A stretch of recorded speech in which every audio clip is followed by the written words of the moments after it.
Pues gracias por el espacio. Hay que recordar que Guatemala tiene un sistema muy particular en cuanto a la organización del proceso electoral. Además de tener el órgano supremo, siendo el Tribunal Supremo Electoral, la organización, coordinación y ejecución de los procesos se da en manos de ciudadanos independientes que conforman las juntas electorales departamentales, municipales y las juntas receptoras de votos. Esto, pues, de alguna forma descentraliza la gestión, coordinación y supervisión, y es parte de lo que ha permitido tener procesos reconocidos nacional e internacionalmente como transparentes y eficientes en los últimos 30 años. Creo que es fundamental que la ciudadanía siga participando. El día de hoy, con el decreto de convocatoria a elecciones, se empieza con la juramentación de las juntas electorales departamentales. Estas ya conformadas procederán a integrar juntas electorales municipales y eventualmente juntas receptoras de votos.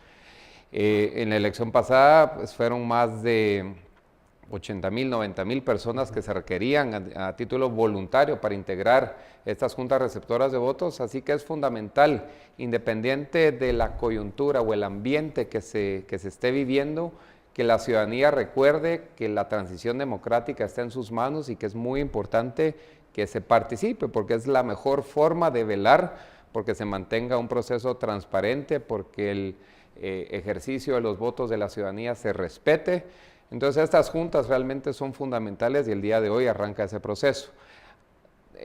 Los cambios regulatorios, como bien mencionaba el licenciado Maúl, afectaron una serie de temas. En la parte de las juntas electorales se gana un mes, ya que estas no están sujetas a los otros procesos. Ese mes es importante, ya que da más tiempo para la integración de las juntas, para capacitación. Creo que hay que poderlo aprovechar. Es importante que el Tribunal Supremo dote de los recursos, procedimientos y reglamentos a estas juntas electorales con suficiente tiempo para que se aproveche este periodo. De los desafíos que trae el nuevo ciclo electoral, bueno, en el pasado la segunda vuelta normalmente caía en noviembre, que ya es usualmente fuera de época lluviosa, y a la vez es después de que termine el ciclo escolar, lo cual permite mayor facilidad con el manejo de los centros de votación. En este caso, las dos vueltas serán en época de lluvia y en época de colegio, con lo cual la logística del uso de centros de votación se vuelve más compleja.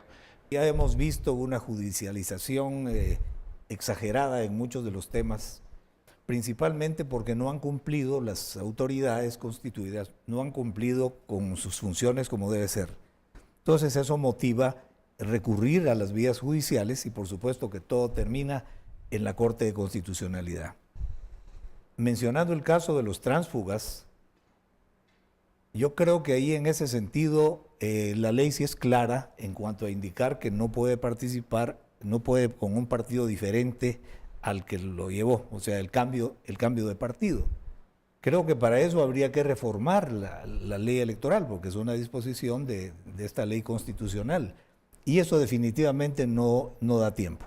Con todo el proceso, no solo el proceso legislativo, sino después dictamen favorable de la Corte de Constitucionalidad, que en algún momento dijo que no había inconstitucionalidad, en fin, una serie de situaciones.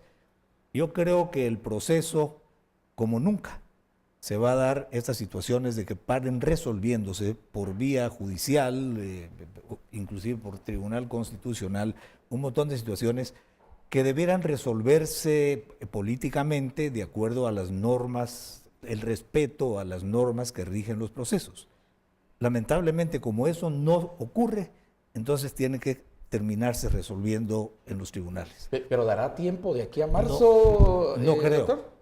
No, yo no creo que en el caso de los tránsfugas no da tiempo, porque además no se puede reformar una ley cuando ya se ha convocado a elecciones. Y los casos de honorabilidad, casos que vamos a ser recurrentes, ¿verdad? Ese es otro tema que probablemente se va a dar, indudablemente, ya se vio y es muy posible que se dé, pero en fin, lo que hay que resaltar aquí es que mucho de esto se está resolviendo a través de tribunales, cuando debiera resolverse ya por otras vías democráticas. A eso ocurre. Pero insisto, lo que pasa es que como no se cumple cada uno de los funcionarios y las instituciones como debe ser, entonces paramos en esto. Creo que eso, lógicamente, va a tener sus problemas con el proceso. no creo que va a llegar ¿Puede a grandes desgastar hasta situaciones. cierto nivel el proceso electoral? Claro que sí, yo sí creo que sí, porque también crea un desconocimiento de la población de qué es lo que está pasando, confusión por todas las situaciones que están en los tribunales. Creo que eso no hace bien a un proceso, definitivamente. En la participación ciudadana. Creo que lo importante, y se mencionaba, era que todos luchemos porque tengamos un proceso legítimo, y eso se logra con participación y se logra teniendo un proceso en paz y donde el debate sea por ideas, no por otra serie de cosas que se puedan dar. Sumado a lo que mencionaba Philip de las formas de participación, la observación y fiscalización que se da desde entes nacionales e internacionales es valiosa, pero también los fiscales de los partidos políticos. Entonces, el primer mensaje que le enviaría a los partidos políticos es que ejerzan su rol de fiscalización, pero en un rol constructivo de velar por el proceso y no de obstaculizar el proceso, que se vuelve un espacio de conflictividad. Eso, en el pasado han habido casos donde los fiscales son parte de lo que genera problemas durante el proceso o el día de la elección. Entonces, el primer llamado sería que los partidos políticos ejerzan su rol de fiscalización en orden y en paz por construir un proceso transparente. Y el segundo, creo yo, que con las limitaciones que se van a dar desde el financiamiento, campaña y demás que han mencionado ustedes, pues invitar a que se aprovechen los espacios de debate, como espacios como este, trabajo como lo que ha hecho la AGG en otros años de plantear quiénes son los candidatos a distintos cargos de elección pública y que en eso se enfoque la discusión electoral y no en la parte judicial o en la parte más compleja que sabemos que se va a dar. Tal vez 3 mensajes rápidos. El primero, participar. Ya dijimos que pues, la primera forma es ejerciendo el derecho al voto. Si no están empadronados, vayan a empadronarse. Pero voten. Si no han participado, ya lo han hecho. Siempre los espacios de las juntas receptoras de votos van a estar ahí disponibles. Es la mejor forma de cuidar el proceso electoral. También lo mencionó Philip, si tienen vocación de participar como candidatos o correligionarios de algún partido político, háganlo, observación, pero participen del proceso electoral. El segundo mensaje tal vez es informarse, y esto va desde la mecánica para poder participar. Muchas de las preguntas tradicionales son, bueno, voy a votar donde siempre voté, o si ya me empadroné, me tengo que volver a empadronar, ese tipo de cosas. Hay que informarse, no necesariamente va a votar uno donde siempre votó, eso depende de temas de logística, si los centros de votación y demás. Si uno cambió de residencia y quiere votar cerca de su casa, hay que actualizar la información, eso todavía se puede hacer, siempre y cuando uno no cambió de municipio. Si uno cambió de municipio, pues ya pasó ese plazo, pero hay que informarse en lo operativo.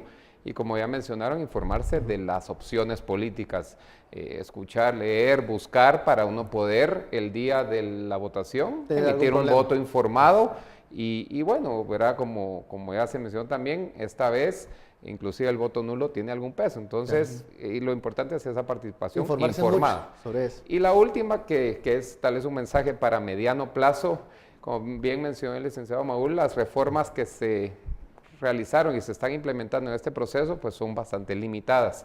En el año último se tuvo una serie de discusiones sobre otras reformas que quizás son importantes, desde algunas que fortalecerían aún más la independencia del Tribunal Supremo Electoral, como otras que son muy demandadas por la población a nivel de lo que es la conformación de los partidos políticos y la forma de votar por nuestros representantes. Y eso ya no va a aplicar para ese momento, pero creo que es un punto de seguido que hay que retomar al terminar las elecciones de una siguiente lista de reformas. Bueno, se nos terminó.